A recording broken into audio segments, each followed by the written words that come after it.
that is the worst case scenario in the gun game when a person, especially a gun lover, gun collector, has to sell their collection, start selling stuff at a cheaper price. Stores are giving them less value than the gun is really worth. Right. I don't wanna pop the pistol. We both grown, we can talk out issues. But just in case you got too much bass, I'ma bring two sticks like a popsicle. The mag is big, but the Glock little. The bag is big, but the block little. You niggas be rushing to die.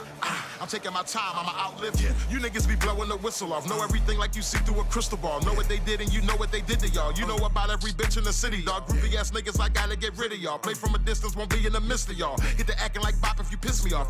Acting like bop if you piss me off. I'm about to wear out your whiskey off.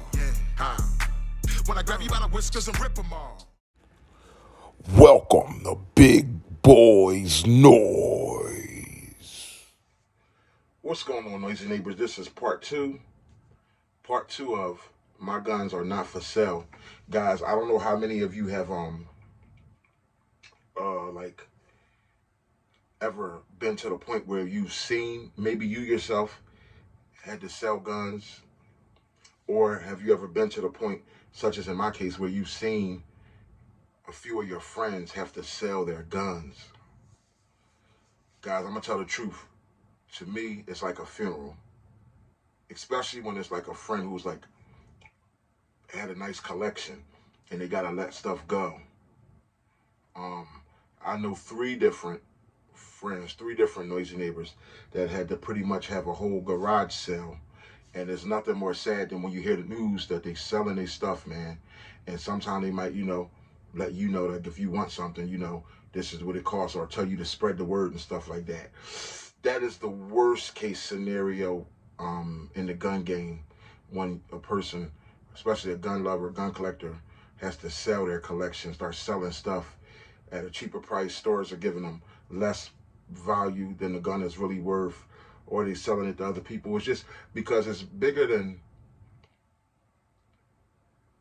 it's just the letting go part. Like, damn, that's got to be a tough situation. So honestly, like, to some of my friends who've had to like let all their guns go, I don't send them like gun clips and gun videos and stuff like that, because that would be torture to me.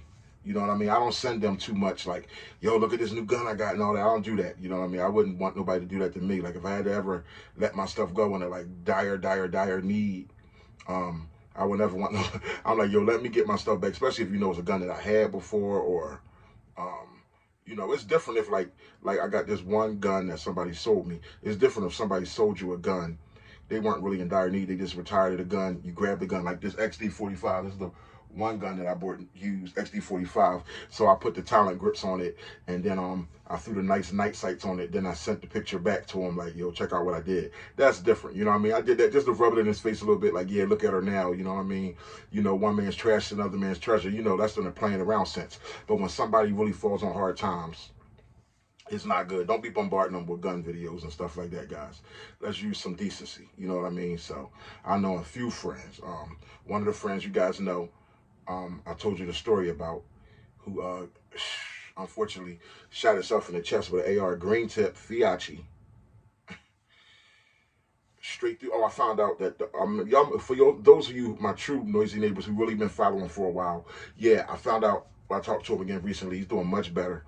It wasn't. I think before I had the news that it was through the side and out the back or something like that. It was actually through the chest, and it grazed his spine. It was straight through the chest, and it nipped his spine, punctured a lung, and nipped his spine on the way out. So that's what that was about. That was crazy. And that story is a whole different story. But anyway, the cops took all his stuff. So would I be talking to him about guns all the time? No. I talk to him about his health all the time. How's he doing and stuff like that.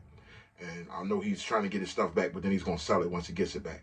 But then I have other friends, guys, who've had to sell all their collections.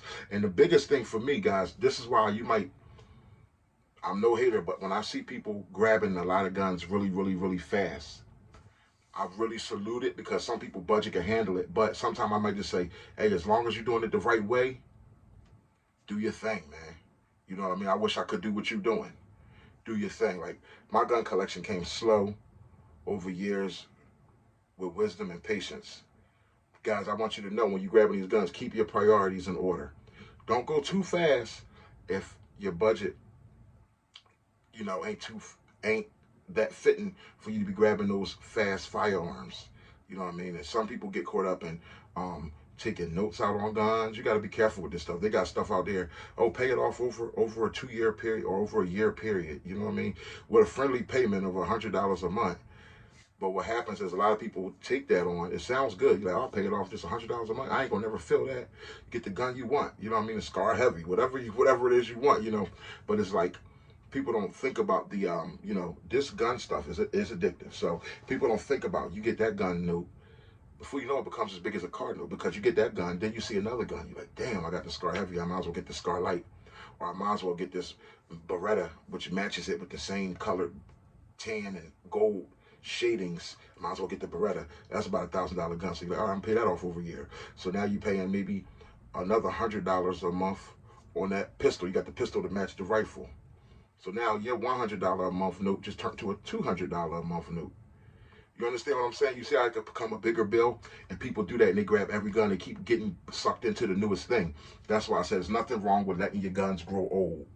Old means wisdom. You know what I mean? When you look around and you see a gun that you had for some years, like when I look at my gun, I'm telling you these guns I've had for years. Like when I look at my AK or my AR, it's like when you see wisdom, when I look at my shotguns, dude, like my Glocks, when I look at stuff, I just say, wow. I mean, all my guns been around for a while. Most of them.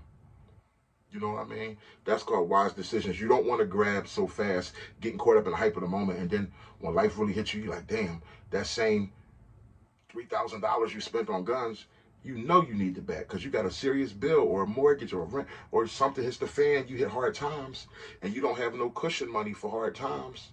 And this happens in the real world. You don't have no safety net money sitting down nowhere for hard times, and it's like, yo, you got to start getting rid of things that you have that have value. And the first thing that normally go is people's firearms. You know what I mean? The first thing that normally goes is people's firearms when they hit hard times. You know what I mean? Everybody knows somebody. And sometimes people like us capitalize off that. Oh, I'll buy that off you or whatever. But me, myself, I've never been in a position to really capitalize off of my friends hitting hard times, nor would I want to. I would feel yucky about it. And especially a friend, if they hit hard times, because they didn't take their time buying these firearms, they went too fast. If they were selling the firearm at a price that I'm like, man, they really deserve more than that, and they selling the firearm to you, you know that's your friend. Y'all gonna still be in touch for years. You know, like a year later, they might get back on their feet, and you're gonna feel the need. I will be attached to the firearm, and they're gonna want to buy that firearm back, and you're gonna feel the need to like, damn, I should just sell it back, man. That's my man's. I can't do him like that. But now you're gonna be left with an empty void. You're gonna be hurt about it because you didn't go attached to that firearm. Probably dress the firearm up, or you're gonna have to just say, no, I ain't selling that, man. And you always gonna feel bad for not selling it back. So my thing better is just, I'd rather all you guys take your time purchasing your firearms, guys, so you can get to the point where you say, no, not for sale. You can hit hard. I've hit hard times before, and guess what? Not for sale, because I've had some safety net money put up from living wise. You know what I mean? Not for sale. Or I just said, I got to go out and do this. I got to do a couple extra things to get some money. But one thing that's not even an option, even a thought of me, is selling my guns. So this is part 2 to not for sale.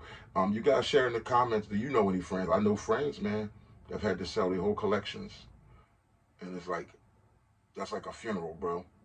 It's like, what time is the viewing and what time is the funeral? Because that's a sad thing. I would never want to see nobody have to do that. So grab your guns wisely. And if you also want to get away from selling guns, stop jumping for everything that's new that comes out. If you want to get away from selling guns, before you buy your gun, take some time to do research on it. Look at YouTube videos. Check out how durable it has been. If it's got a track record, if it's a 4-year-old, 3-year-old gun, 5-year-old gun, check out the people who've owned that gun for the 3, 4, or 5 years. And check out how it's lasts for them. Like right now, I've really been debating. I need something really small, smooth, and concealable. I've been debating the GX4, the Taurus GX4. I'm hearing all the recall stuff. I've been looking at just different concealed guns, but I've really been taking my time for months now. Been thinking about the GX4. I've been thinking about the Ruger Max. I've been looking at I've been looking at even the FN, Reflex, the Compacts. I've been looking at some of the smaller stuff, the Hellcats, but I don't like the Hellcat recoil. But But I've been looking at some of the smaller, smoother, easy to conceal firearms, and I want to make a real good decision, because when I make my decisions, I like to stand on them. I don't like to have regrets. I like to be final on them. Like, okay, this is going to be my little conceal. Even when I'm done concealing it, I'm going to always still have it. So I want to pick the perfect, not perfect, but the best gun, perfect gun for my situation, for my budget. You know what I mean? So I'm taking my time in that regard. But noisy neighbors, you guys keep doing what you're doing, man. Yo, that same thumb, you know how y'all holding the phone like this, watching Big Boy Noise, laughing at me because I'm crazy? Take that same thumb, man. Just move it over like this and hit the like button for me. I'm really trying to get my likes up the ante. Move that thumb over like this. Boom. Press the like button. It's that easy. I ain't asking for you to run a marathon. I ain't asking for you to run to the corner store. I'm just asking you to take that same thumb you holding right there. You watching the video on the phone. Take that thumb. Do like this. Kink. Hit the like button for your boy. Don't forget to like, comment, and subscribe. And let me know in the comment box, have you been to any firearm funerals? Have you been to any firearm funerals where people have had to sell their guns or sell a few of their guns that they really didn't want to have to sell? Let me know in the comment box. Share your stories and how you feel about what I'm talking about. Till next time, guys, this is part 2 of Not For Sale. Oh, yeah, lastly, I kind of rearranged the boom boom room a little bit. Y'all feel that? I rearranged the wall where the firearms are placed and who's in the middle and who's, little fun things you could do when you hold on to your firearms. But what I don't like is that my Glock 19 is getting his TV time. It all looks better in plain eye view, but on camera view, it's like my head is right here. The Glock 19 is behind my head.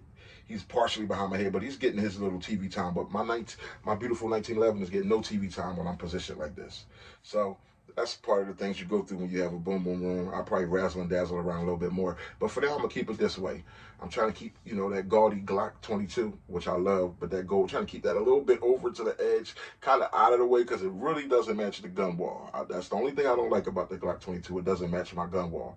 Y'all know my color scheme is like tan, black, and silver. Tan, black, and silver. But it's gold, so it's kind of close to in the tan family, but it is black, but that gold just kind of, look how it looks. It just stands out like, hello. You know what I mean? That's why I didn't want to do too much gold, don't want to be too gaudy, but I am happy about that pistol. It's like a brand new pistol, and like I said, it's a gun that I had around for a while. But y'all have a good one, man.